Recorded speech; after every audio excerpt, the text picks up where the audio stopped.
Hello, and welcome to Glasgow City Council's annual event for Holocaust Memorial Day. Our first speaker today is the Right Honourable Lord Provost Councillor Philip Bratt, who is going to introduce today's event to us and speak a little bit more about the theme. Today, Wednesday 27 January 2021, is Holocaust Memorial Day. Traditionally, Glasgow marks this poignant occasion at the City Chambers with an educational event where I, as Lord Provost, have the privilege of welcoming pupils from across Glasgow and have the opportunity to find out what they have learned about this dark episode in history. Unfortunately, this year this has not been possible, but I am delighted that we are still able to come together remotely for this very important occasion. Fittingly, this year's Holocaust Memorial Day theme is Be the Light in the Darkness, in recognition of the horror of the Holocaust and the power that rests with individuals and communities to collectively resist evil. It is a theme inspired by the late Holocaust survivor Gaina Turgle, who sadly passed away in 2018, often referred to as the Bride of Belsen, and who married her British liberator Norman Turgle and ended up living in London. Gaina Turgle, born into a Jewish family in Krakow, Poland, devoted her life to raising awareness of the horrors of the Holocaust, determined to educate others about genocide. She wrote an account of her experiences in the book entitled I Light a Candle, and she campaigned tirelessly, saying, "We will continue to do our bit for as long as we can, securing the knowledge that others will continue to light a candle long after us." This year's Holocaust Memorial Day theme is both an affirmation as well as a global call to action to everyone marking Holocaust Memorial Day, a theme that allows us to consider all the types of darkness, for example, identity-based persecution, misinformation, and denial of justice. But it also allows us to explore the different ways of being the light by offering hope through acts of kindness, resistance, and solidarity, rescue, and a commitment to exposing mistruths. The unprecedented times we are experiencing, living through this pandemic, have shown us the worst and the best of human behaviour. I know you will all know people daily supporting those in need and others who are shining a light on inequality, injustice and unfairness. But sadly, times like this are also an opportunity for a few to sow seeds of denial, mistrust and division. Therefore, let us all today, this Holocaust Memorial Day, vow to be vigilant against persecution in all its forms and commit to shining a light wherever we can in all that we do, even in our own small ways, at home, in public and online, to emulate the humanity of the Bride of Belsen by offering hope and solidarity and by standing on the right side of history. Thank you to Lord Provost Councillor Philip Bratt for that introductory speech. We are now going to see a video created by the pupils at Oakwood Primary School.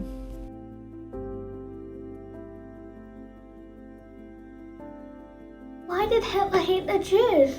Why would he do that? I'm angry that humans treat other humans in a disgusting way.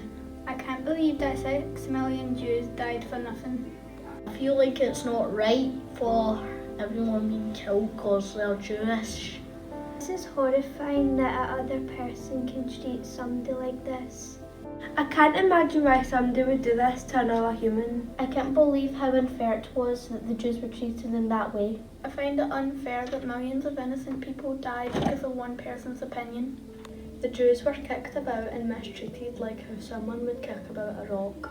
Innocent people instantly turned into objects and slaves, identities and lives taken away in the blink of an eye. Every day being tortured with the pain of life, looking into their malevolent eyes, trying to see the humanity in their soul, but instead seeing a dark endless void as you're being shoved into a small cage, begging for your life that will already be gone. Strong, heroic and open-hearted people risking their lives for the benefit of others, standing up for people that deserve freedom and happiness, tricking Nazis, risking their own lives and saving thousands of others.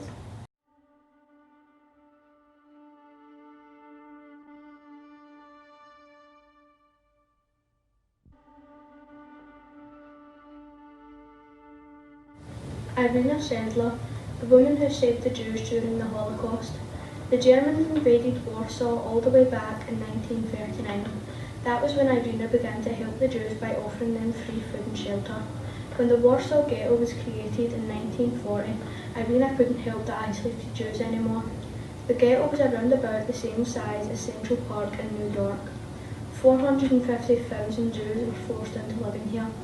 Irina used the old courthouse on the edge of the Warsaw Ghetto, which is still standing to this day, as one of the main routes to smuggling the children out. Irina was a Polish woman who, along with her underground network, rescued 2,500 Jewish children in Poland during World War II. Many of these children were already outside the ghetto and hiding. Irina used many methods to smuggling the children out of the ghetto, such as escaping through the courthouse, escaping through secret underground sewer pipes, and making a child pretend they are ill so they could leave. Irene placed the Jewish children in the safety and care of non-Jewish families. She gave the children new identities to protect them. She had every intention of reuniting the children with their Jewish families. However, Irene was arrested. She was interrogated and tortured and was sentenced to the death penalty. Astoundingly though, her interrogator bribed the German executor to help her escape. The German population thought she had been shot, but Irene went into hiding before prison. Irene had written down the names of the children she saved and buried the jar. After her escape from prison, she located the jar and tried to unite the Jewish children with their parents, but sadly most of their parents died at the Treblinka death camp.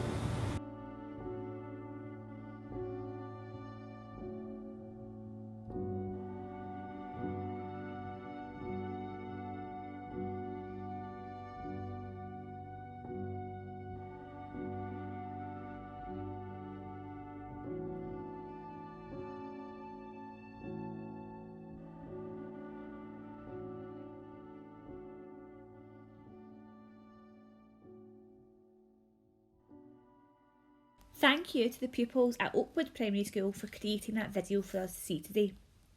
Next up, we are going to see a collection of some of the work that pupils at St Mungo's Academy have been doing in relation to Holocaust Memorial Day.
Thank you St Mungo's Academy, some fantastic pieces of work there.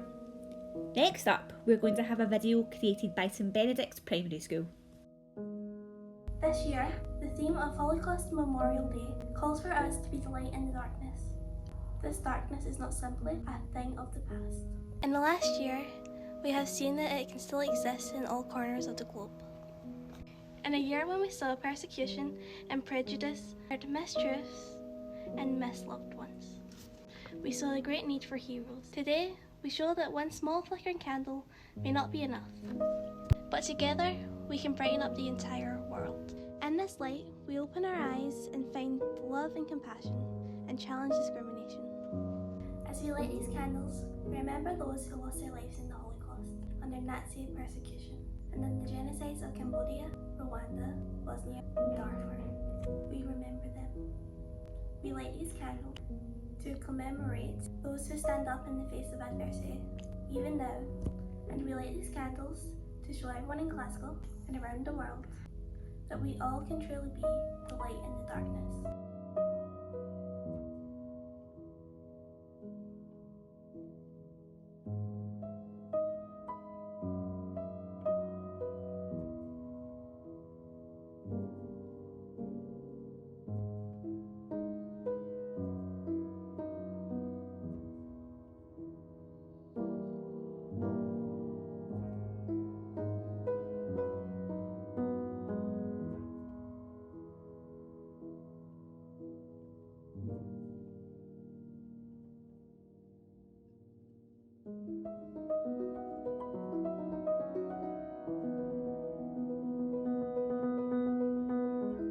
We remember them by Sylvan Cammons and Rabbi Jack Reimer. At the rising of the sun and at its going down, we remember them.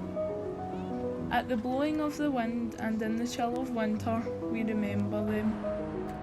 At the opening of the buds and in the rebirth of spring, we remember them.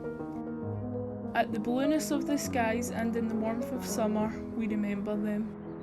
At the rustling of the leaves and in the beauty of autumn, we remember them. At the beginning of the year and when it ends, we remember them. As long as we live, they too will live, for they are now a part of us, as we remember them. When we are weary and in need of strength, we remember them. When we are lost and sick at heart, we remember them. When we have decisions that are difficult to make, we remember them. When we have achievements that are based on theirs, we remember them. As long as we live, they too will live, for they are now a part of us.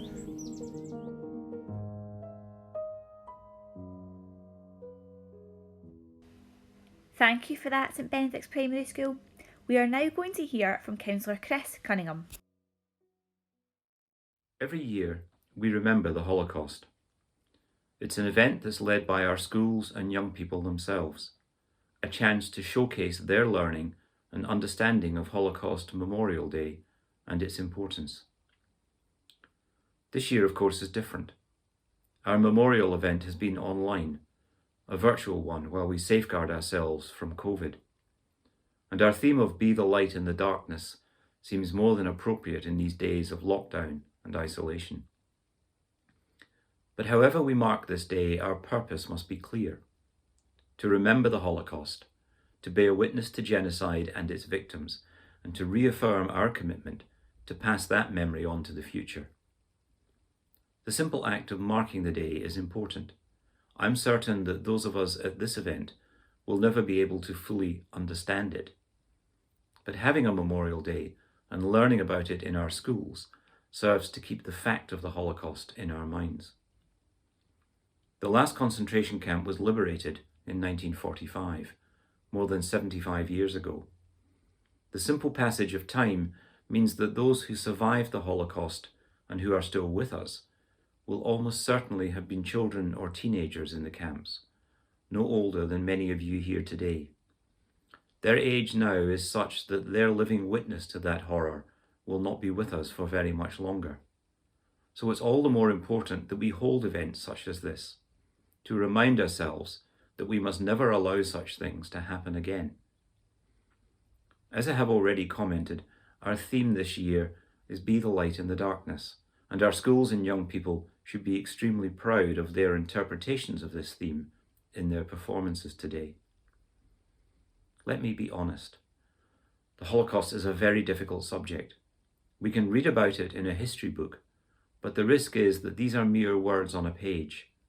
It's almost impossible for us to step into the world of both its victims and its perpetrators, and that makes it difficult to truly learn about. But it's one that's been covered in a sensitive and compassionate way today, and I have to thank all of our young people who have contributed. It's a subject that must never be forgotten. Our memory of it serves as a lasting memorial to the thousands of people who have lost their lives across the world in wars and genocide attacks. It is so important for our young people to learn about the atrocities of war and the Holocaust, as well as taking the time to remember the many thousands of innocent victims who lost their lives in ways that are unimaginable and horrific. By remembering our history, we can hopefully take steps to stop these horrific things from ever happening again. Our schools teach about compassion and equality for all. We are very lucky in Glasgow to have such a diverse community and many cultures that we can all learn from. I'd like to conclude today by thanking the Lord Provost and all of our contributors, the teachers and young people who have put time and effort into their presentations. I know that what you have said and the stories you have told and acted out will have had a profound effect on everyone in the audience today. We hear those words and stories in the hope that history will never repeat itself. Thank you. Thank you, Councillor Chris Cunningham. Thank you to everyone for joining us today for such an important event. To play us out, we're going to hear a performance from Glasgow Schools Orchestra.